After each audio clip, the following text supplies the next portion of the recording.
All right, everybody, welcome to another episode of the Jems podcast. We're continuing previewing all the divisions in baseball. Today we got the AL Central. Today I'm with Moore up top, and Tanguay down below. All right, let's get right into this. So, starting off, we have the Minnesota Twins. Home run hitting team here, so I'll go to Tanguay first. Um, I actually am higher on the Twins this year than last year in terms of their lineup, and I'll give you a reason why. Josh Donaldson, they added him at third base. That man has been bouncing around the last few years, but last year he hit like 36 home runs.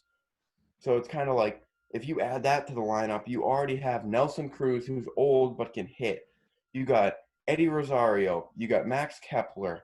You got Miguel Sano, Jorge Polanco. Um, you got Marwin Gonzalez. Luis Ariz, he's like a young kid that's been good. And you obviously got Mitch Garver at catcher. The question with them will be consistent starting pitching and bullpen. You have Jose Barrios, who's a very good starter. You got Jake Odorizzi, who can be pretty good. Maeda, they got, and Rich Hill. They kind of got veterans up here. Homer Bailey, he blows. I'm just gonna be honest. He's old. He used to get hyped up, but it's kind of like the Twins are a good team. They got an insane lineup, so it's kind of like I feel like their lineup will carry them through this 60-game schedule. Yeah, basically exactly what I'd say. I think they have the best starters in the Central. Consistency is going to have to be their MO. Kepler, Polanco, Cruz, Donaldson, and Rosario start off your order. It's incredible. I think they got a good bullpen, and they have a prospect that I like a lot. Royce Lewis. Oh, he's God. Might see him at some point this year. I don't know what position, but I'm a big fan of his. I think they called up D. Gordon's brother, Nick Gordon. He's also up. He's pretty good. Same with they got another guy, Alex Kirilkov or something, but he's not. Love. Yeah, he can hit bombs too. So. All right, next we got the Cleveland Indians. Go to Tanguay first.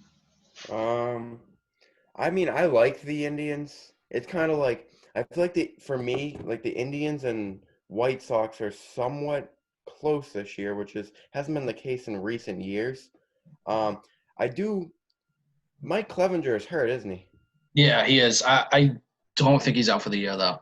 Oh, if he's not out for the year, because I remember him getting hurt, he is absolutely filthy. I mean, last year, 13-4 with a 2.70 ERA and 126 innings, 169 strikeouts. He's filthy. But it's kind of like Shane Bieber is filthy. He's a good number 2 starter. You got Carrasco, who's been through a lot, so he's Sure, in he's there. hurt too. Yeah, but it's kind of like it's not the same old Indians that we used to have with the rotation. It's like you don't have Kluber anymore. You don't have Salazar. Used to be in Trevor Bauer. It's like you lose a lot of those guys. So it's kind of like you got like the big three as long as Carrasco's healthy and whatnot. But then 4 and 5 is kind of like you throwing random guys in there. I like the guy Aaron Savale or whatever his name is, and Plesac. I like Zach Plesac as well. So maybe they roll with them. The lineup they look good. On paper, the lineup looks good. I like Franmil Reyes. Obviously, you got Lindor and Ramirez and Carlos Santana. So it's kind of like they're going to be a good, solid team. They're not going to be a bottom of the division team. Yeah, I think Kluber is a big loss for them, but I forget who they got. Did they get the Shields? Yeah, Delino to Shields. Yeah, I mean, they needed an outfielder. Unpopular opinion. I really did like Trevor Bauer. Yeah, I don't necessarily like him. I think his off the field antics are very different than his pitching. I liked him as a pitcher. I did. I mean, Francisco Lindor, Jose Ramirez, DH. I mean, it's a great lineup. If Carrasco and Clevenger can come back and be solid, they got a good chance. I think the bullpen's going to be a tough one. Yeah, I agree. This year. I like their 1-2, like starter punch of Clevenger and Bieber. I love Shane Bieber. Yeah, he's so good. I really do. They develop pitching almost as good as like the Rays in recent Yeah, years. they are good. Underrated. Yeah, very underrated. Is that all we got on Cleveland? Yeah. All right, next we got the Chicago White Sox. This is an interesting team. They're younger. They have gotten better. So I'll go to Moore first. So I think the White Sox are probably one of the sneakiest teams in baseball. Uh, Moncada, Abreu, Grandal, they got Encarnacion and Nomar Mazara, and they're all hitting the same order. It's incredible. I think most of the questions on the White Sox this year are going to be the starting pitching, and they got an average bullpen. So I mean, I don't really know what you're going to get out of the White Sox, but I think they have a high ceiling this year. I mean, I like the White Sox. I'm particularly high on the White Sox this year because of their hitting. Um, Tim Anderson had a great year last year. And then you obviously got Abreu. Abreu is going to hit you, obviously, on a 60-game schedule, you don't know, but on a normal year, 30 home runs, 100 RBIs, he'll hit around almost 300. Moncada is very good, and Encarnacion will always bring the power. Mazzara, but watch out for these two guys in the outfield. These are the future of the White Sox, Eloy Jimenez and Luis Robert. Luis Robert will be up this year. He's their top prospect, and he's a stud. Like, he's a grown man and he was like hitting in the minors, hitting absolute tanks. So like him and Jimenez hit 31 home runs, 267 last year, which honestly isn't bad at all for a young kid like that. So those guys could be hitting 35, 40 home runs in the middle of that order for the future, which is scary for the rest of this division. Pitching wise, this is how I see the rotation going. I see Lucas Giolito as the one. They probably roll out Keuchel as the two because he's a veteran.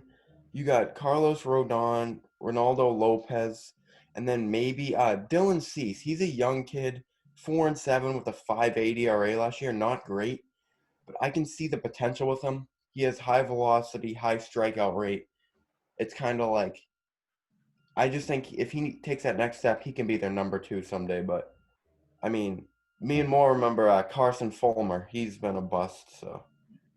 I I don't think know. the fact that Giolito is their ace tells you really all you need to know Yeah, about. and he's not an ace caliber. He's a number two at best, to be fair. I think we Yeah. all can agree on that. So, yeah. Now, do you see the White Sox making a trade toward, like, say they have a decent year, and then they make a trade for an ace at the I can deadline? see it, for sure. They got prospects. Yeah, they got some prospects, but I don't know who they'd Like, trade do you for. think that's the one thing they really need is that ace, and then they can be Yeah. considered as a good team? And a little bullpen help. Yeah, I think they need an ace, and honestly, I think they need another starter. Yeah. I mean, Michael Kopech, he's still with them, right? Yeah, he's hurt, so he's coming back. I also like a guy in their minors, hitting wise, Nick Madrigal, the second baseman. Oh yeah, He's Madrigal. an absolute. He reminds me of like I'm not saying he's Jose Altuve at all, but he has a similar style and stature. At second base, good defensively, great contact hitter. So he could be their lineup in the future is going to be unreal. It's just they have some pitching prospects, but can they develop them to be MLB starters? Because Carson Fulmer did not work out. Kopech has not worked out so far. I do like Dane Dunning though. Yeah, he's good. And then the kid they just drafted in the first round from Tennessee, I'm blanking on his name, but I was watching some of his stuff yesterday. He's a good lefty. Kind of has a control problem, so he won't be up for a while. But can they take that next step in terms of pitching? That's the question. The hitting will be fine for the future and this year. So. Mm-hmm. All right, next we got the Kansas City Royals. I think we can all agree they're going to have a rough season.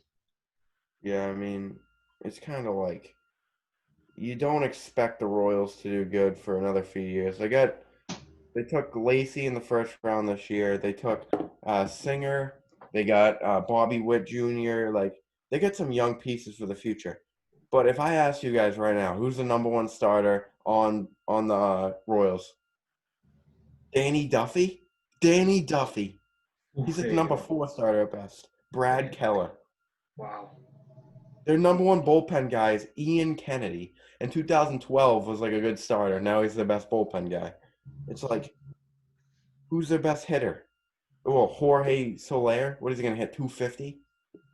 Like he's gonna hit bombs, but you can't. Like he hit 265, 48 home runs, 117 RBIs.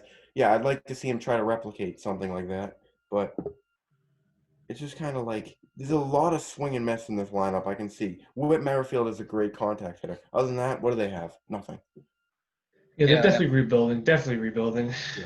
And they're not trying to hide that. They're not being like, "Oh, we're going to be a contender." They know Yeah. they're. So I won't get mad at these guys, but Yeah. I might be a little biased, but I think Asa Lacy is a great pickup for them. I think he is one of the best pitchers in college. Right. I watched him since he came into College Station. He is incredible. I think they finished last. I don't think they have a real competition to finish last. I don't know what Detroit's going to give you this year, but I think they're a young team or a young franchise, and I think they get a chance to be good in the future. Yeah, But they got some good pitching prospects as well yeah, as Bobby the Witt starting Jr. pitching is not good, and Ian Kennedy and Greg Holland are going to be the workhorses. They both been, and that just worries me. I don't think they're going to be that good. Yeah, it's worrisome looking at their roster. it's not as worrisome as looking at the Detroit Tigers roster because this, I mean, we've done 3 divisions so far, and we've had 3 horrendous teams. Yeah. We've had the Orioles, the Marlins, and now we're talking about the Detroit Tigers. You know, we can maybe add the Royals to that list, Yeah, I would add them in there. 4 terrible teams. but the Tigers, they're most definitely rebuilding, and they're not hiding it. It's Yeah, just definitely. upsetting to see where they were at one point, and they never won anything. That's what's upsetting. At least with the Royals, you won something. You won a World Series. You gave your fans something to be happy about before you hit the bottom of the barrel. The Tigers, they blew it. That's mean, fact. They had horrible contracts, and then they traded the guys with the horrible contracts, and then those guys became really good somewhere else, aka Justin Verlander. Sounds like Dombrowski. Yeah, there he is, Dombrowski. All right, don't get me started on him, but Don't no, even get us started on him. finishing. These guys will finish dead last. I mean, they just picked up a really good player in the draft. I already blanked on his name. I'm doing really good. Who was it? What was his name? Who was it? Their pick. Oh, Tolkerson or whatever his name was. Spencer Torkelson. Yeah, there you go. But yeah, they got themselves a nice little player there. They'll most likely finish bottom, so they'll have another top pick next year. They'll get something there. They should So tank they him. are rebuilding, and hopefully they can actually win a World Series down the line somewhere and not blow it. Because the city of Detroit needs something. Because you look at what they got for sports now, it ain't looking too hot. One of the only cities in the U.S. that have a losing population. That's not good situation in Detroit right now. Yeah. I mean, every other team in the Central is going to absolutely feed off Detroit and Kansas City. I agree. I see them. If I'm them, I want to tank on purpose because you got the first pick you just took is he's a great hitter. You're gonna get that, but they also have some good pitching prospects. Casey Mize is a stud. That kid is a stud. They got Tariq Stubble, I think that's how you pronounce his name. He's in the minors. He's had a breakout year. They got Alex Faedo, Franklin Perez. They got Matt Manning. They got a lot of pitching prospects. But I think they need to tank so they can get another insane pitching prospect. Next year, the top 2 picks could potentially be 2 Vanderbilt pitchers, which Kumar Rocker, who I think is going to be unreal. Nick has actually faced them in a before, and he said it was the most unreal experience. Not at all. The kid is like 6'5", like 250, and throws 98 miles an hour.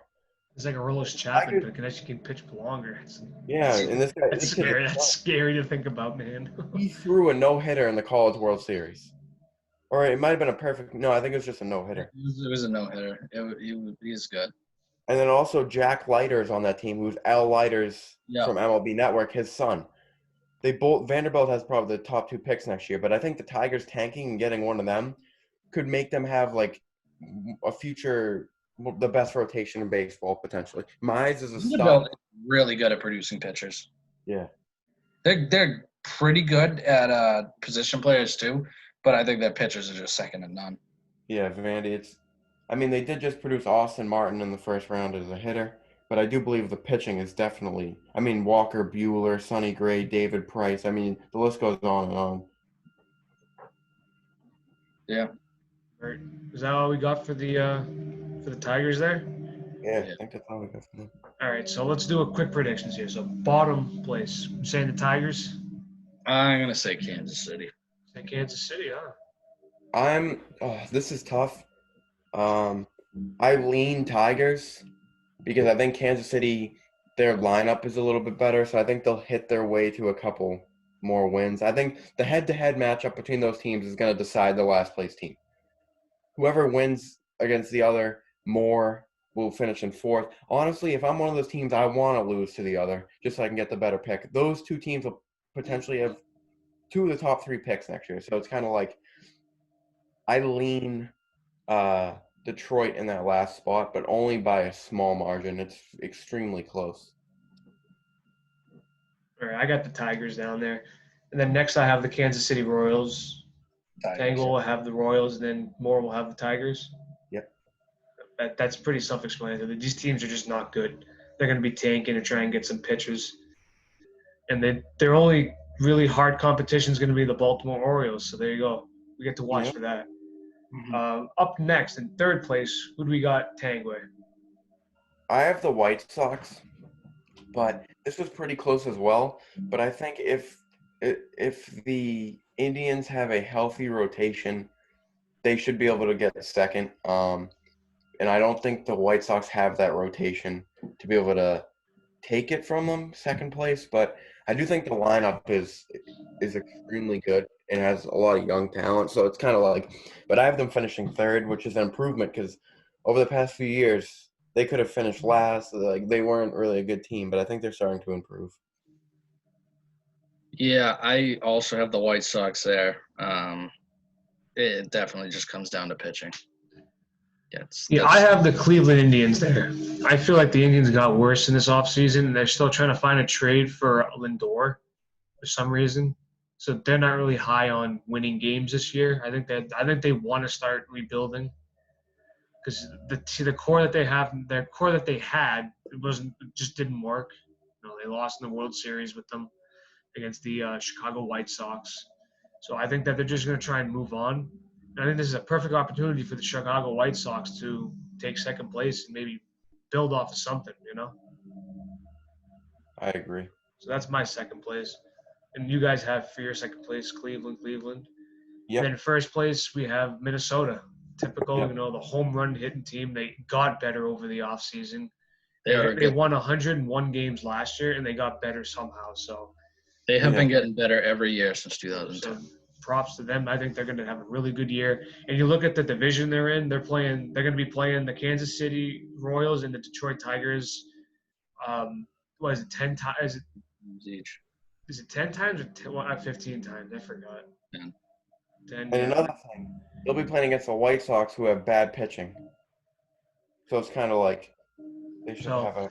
I feel like first place is going to be dominated by Minnesota. Second place is going to be hard fought between Cleveland and Chicago. Bottom place teams nobody cares about because they're trying to lose more than they're going to win. But that's what I got. You guys got anything else for the AL Central? I have a hunch that Eddie Rosario is going to get hurt. Yeah, he potentially will. He's good. Hunch. I like him though. He hits bombs. There you go. All right. Is that all we got for him? Yeah. Not too many rants on this one. Yeah, no, there wasn't any. This is a pretty easy one to call. I can't wait to do the NL Central. All right. So we want to thank you guys for watching another episode of the Web Gems podcast. I've been Rob. Nick Moore's been up on top. Nick Tangway's been on the bottom. subscribe subscribe to this channel, subscribe to our Apple Podcast channel. Oh man, we'll leave that in the video though. That's gonna be funny. All right, but subscribe to the Apple Podcast feed. Till next time, see ya.